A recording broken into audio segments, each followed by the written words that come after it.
ఓం మహాగణాధిపతయే నమః. ఓం గురుభ్యో నమః. ఓం శ్రీమాత్రే నమః. పరమేశ్వర స్వరూపమైనటువంటి జ్యోతిష, వాస్తు మరియు ఇతర అనేకమైనటువంటి శాస్త్రములను మనకు అందించినటువంటి మహర్షులకి నమస్కారం. హయగ్రీవ హయగ్రీవ హయగ్రీవేతి యో వదేత్ తస్య నిస్సరతే వాణి జహ్నుకన్యా ప్రవాహవత్.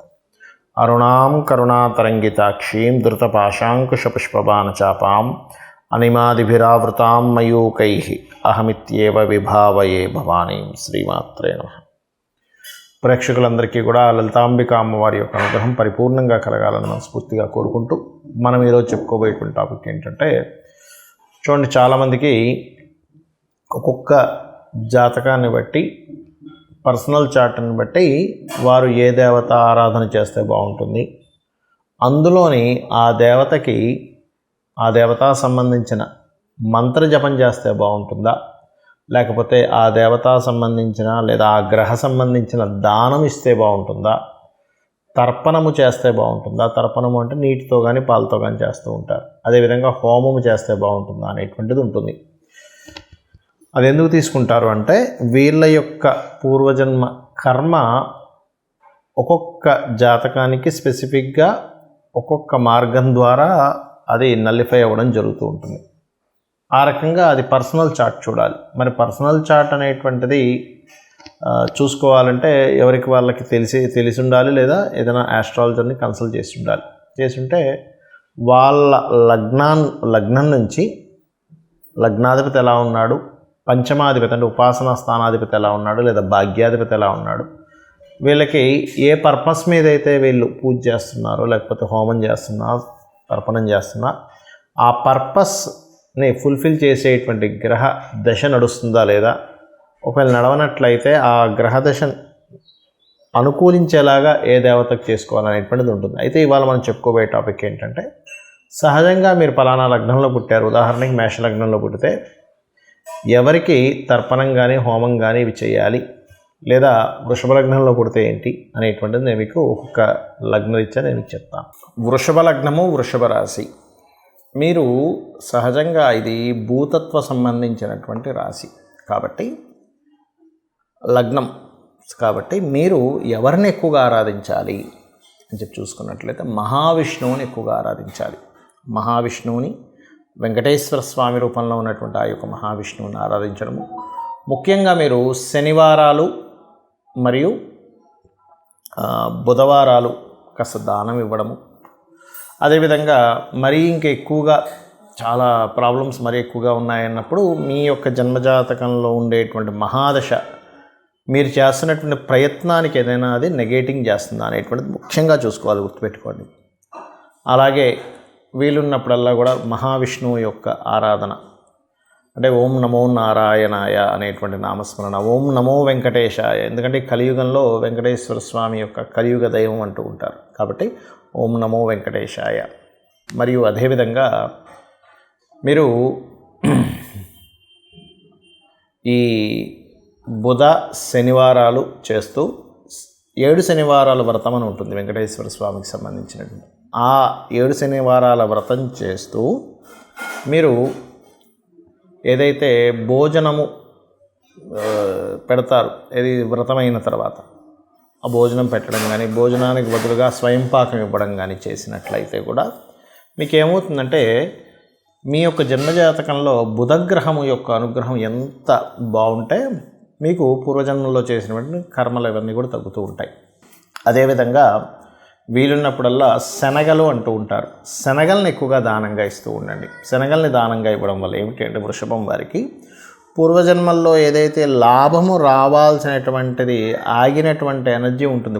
కొన్నిసార్లు కొంతమందికి చూడండి అంటూ ఉంటారు, ఏమంటే నేను పలానా ఒక ప్రాజెక్ట్ అనుకున్నాను, కానీ దగ్గర దాకా ఇంకా అది వస్తే నాకు కొన్ని లక్షలు కలిసి వస్తాయి, కొన్ని కోట్లు కలిసి వస్తాయి, నేను అసలు నా లైఫ్ టర్న్ అయిపోతుంది అని చెప్తూ ఉంటారు. కానీ ఆఖరి క్షణం దాకా ఇంకేముంది రేపు పొద్దున అయిపోతుంది అనే దాకా వచ్చి అక్కడ ఆగుతూ ఉంటుంది.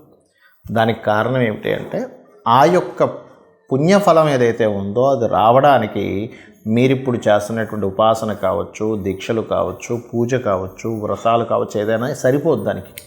ఎందుకు, రైట్ వేలో ఇంకెక్కడో ఏదో కావాల్సింది ఉంది దానికి. అలాంటప్పుడు ఈ గోధుమలు మన శనగలు కనుక దానంగా ఇస్తూ ఉన్నట్లయితే ఖచ్చితంగా మీకు మీరు అనుకున్నటువంటి సంకల్పం నెరవేరడం జరుగుతుంది. అదేవిధంగా వీలున్నప్పుడల్లా దానాలు చేస్తాం. ఎలా చేయాలండి దానం?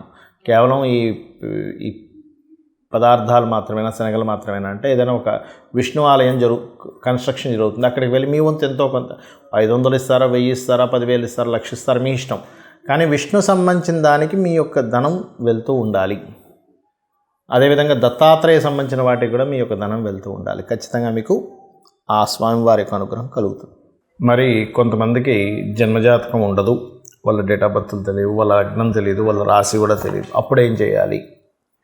జనరల్గా చేసుకునేవి కొన్ని ఉంటాయి. జన్మజాతకం తెలిసి వాళ్ళు తీసుకునే దీన్ని బట్టి ఉంటుంది. ఇది 2 రకాలుగా ఉంటుంది. ఒకటి మీకున్న సమస్యని బట్టి, రెండవది మీకు సమస్య కాకుండా జనరల్గా చేసుకునేటువంటి పద్ధతి. నేను 2 విషయాలు చెప్తాను. ఒకటి, నిత్యము సూర్య నమస్కారాలు చేసుకోవడం. నిత్యము సూర్య నమస్కారం చేసుకుంటూ సూర్యుడికి అర్ఘ్యం వదలడం. ఇక్కడ 3 విషయాలు ఎట్ ఏ సేమ్ టైం, ఇక్కడ 3 విషయాలు ఒకటేసారి జరుగుతాయి. ఎలాగా అంటే, ఒకటి, సూర్యుడిని స్తోత్రిస్తున్నాము ఆదిత్య హృదయంతో, సూర్యభగవాన్ని నమస్కరిస్తున్నాము. సూర్యుడు అగ్నిస్వరూపం, అంటే సూర్యుడిని నమస్కరిస్తున్నామంటేనే ఒక హోమం చేస్తున్నట్టుగా, యజ్ఞం చేస్తున్నట్టుగా, సూర్యుడికి నీళ్ళు వదులుతున్నామంటే తర్పణం జరుగుతున్నట్టుగా.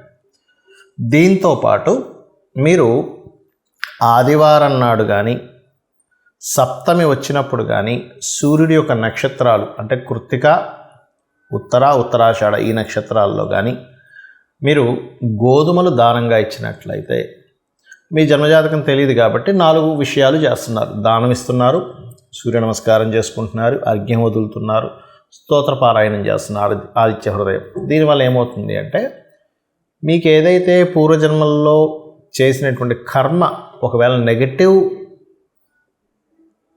వస్తున్నట్లయితే, ఆ నెగటివ్గా వస్తున్నటువంటి కర్మ అది అక్కడికట్లా ఏదైతే ఆ ప్రభావం చూపిస్తూ మీకు ఇబ్బంది కలుగుతుందో ఆ ప్రభావం అనేటువంటి తగ్గుతుంది. ఇక రెండవది, లలితా సహస్రనామాలు మరియు పితృదేవత సంబంధించిన ఆరాధన. అంటే ఎలాగండి? మీకు డేట్ ఆఫ్ బర్త్ టైం ఏమీ తెలియవు. అప్పుడు ఏం చేయాలంటే, దేవీ భాగవతంలో అమ్మవారే స్వయంగా చెప్పినటువంటి తిథులు కొన్ని ఉన్నాయి. దాని తర్వాత ఇంకో 2 తిథులు కొంతమంది పెద్దవాళ్ళు చేర్చారనుకోండి. అవి ఏమిటి అంటే, ఒకటి చతుర్దశి, అష్టమి, నవమి. ఈ 3 తిథుల్లో నా యొక్క అనుగ్రహం అంటే అమ్మవారి యొక్క అనుగ్రహం చాలా దగ్గరగా ఉంటుందట. ఆ సమయంలో ఎవరైతే దేవీ భాగవత పారాయణం కానీ, చండీ సప్తశతి కానీ, ముఖ్యంగా లలితా సహస్రనామాలు కానీ ఎవరైతే పఠనం చేస్తారో, అంటే బాగా తీవ్రమైనటువంటి కష్టంలో ఉన్నారు, లేకపోతే బాగా తీవ్రంగా ఆగిపోయింది ఏదైనా ఒక విషయం, రోజుకి 27 సార్లు కనుక ఈ తిథుల్లో కనుక చేయగలిగితే మీకున్నటువంటి పూర్వజన్మ పాపకర్మ దగ్ధమవుతుంది. దాని ద్వారా మీరు ఇప్పుడు అనుకున్న సంకల్పం నెరవేరుతుంది. మరియు మొత్తం 5 తిథులు అన్నారు కదండి, 3 చెప్పారు కదా. అంటే తర్వాత చేరినటువంటివి అమావాస్య, పౌర్ణమి కూడా. అమావాస్య, పౌర్ణమి చేస్తే కూడా ఈ యొక్క అమ్మవారి అనుగ్రహం చాలా త్వరగా చాలా ఎక్కువగా వస్తుంది. ఇక పితృదేవత సంబంధించింది కూడా చేయాలని చెప్పాను. అదేమిటి అంటే, ముఖ్యంగా అమావాస్యల సమయంలో కానీ, మీ యొక్క పితృదేవతలకు సంబంధించిన తిథుల్లో కానీ మీరు, అంటే వాళ్ళు గతించినటువంటి తిథుల్లో కానీ మీరు స్వయం పాకము అంటారు. అంటే 1 కిలోనో 2 కిలోలో 5 కిలోలో మీకు తోచినంత మీ స్తోమతను బట్టి బియ్యము, 2 రకాల కూరగాయలు, 2 రకాల పప్పులు, ఉప్పు, చింతపండు, మిరపకాయలు, ఈ రకంగా వండుకునేటువంటి సామాగ్రి ఏదైతే ఉంటుందో, ఒక వ్యక్తి చక్కగా ఇంట్లో వంట వండుకోవడానికి గల సామాగ్రిని మీరు మీకు దగ్గరలో ఆలయంలో ఉన్నటువంటి పురోహితులకి పితృదేవతల కోసం అన్నట్టుగా ఇచ్చినట్లయితే, ఇది కూడా మీ జన్మజాతకంలో ఏదైతే రుణరోగ శత్రు సంబంధించినటువంటి భావం బాగా యాక్టివేషన్ అయ్యి మీరు ఇబ్బంది పడుతున్నటువంటి అంశము చేత్తో తీసేసినట్టుగా ఆ యొక్క ప్రాబ్లం అనేటువంటి తగ్గుతుంది. అయితే ఇది చాలామంది ఎన్నిసార్లు చేయాలండి అని అడుగుతూ ఉంటారు. ఒకటే గుర్తుపెట్టుకోండి, నిరంతరము చేయండి. ఎప్పుడైతే మీరు దేవతా కార్యాలు కానీ, హోమాలు కానీ, యజ్ఞాలు కానీ, తర్పణాలు కానీ, లేనట్లయితే దానము కానీ మీరు ఎంత చేస్తూ ఉంటారో గుర్తుపెట్టుకోండి. మనం ఎన్ని ఖర్చు పెట్టినా ఒక జీవుడు అంటే ఒక మనిషి జన్మ ఎత్తినప్పటి నుంచి తన తుది శ్వాస అంటే ఆఖరి శ్వాస వరకు కూడా ఎన్నో లక్షలు కోట్లు సంపాదిస్తాడు, ఖర్చు పెట్టేస్తాడు. కానీ ఏది కూడా మన వెంట రాదు. కేవలం భగవత్ సంబంధించినటువంటిది, పరోపకారంగా ఉపయోగించిన ధనం సంబంధించిన పుణ్యము మాత్రమే మన వెంట వస్తుంది, గుర్తుపెట్టుకోండి. కాబట్టి లేదా గోసేవ, గోవులకు వెళ్ళి సేవ చేస్తే కూడా అది పుణ్యంగా వస్తుంది. కాబట్టి ఇది చేయండి. ఖచ్చితంగా మీకు మీ జాతకంలో ఏ దశ నడుస్తుంది, ఏ అంతర్దశ నడుస్తుంది, గోచారంలో ఎలా ఉంది, ఇవేమీ మీరు కంగారు పడాల్సిన అవసరం లేదు. మీకు తెలియకుండానే సకల దేవతల యొక్క అనుగ్రహము, ఆ లలితాంబిక అమ్మవారి యొక్క అనుగ్రహం మీకు కలుగుతుంది. శ్రీమాత్రే నమః.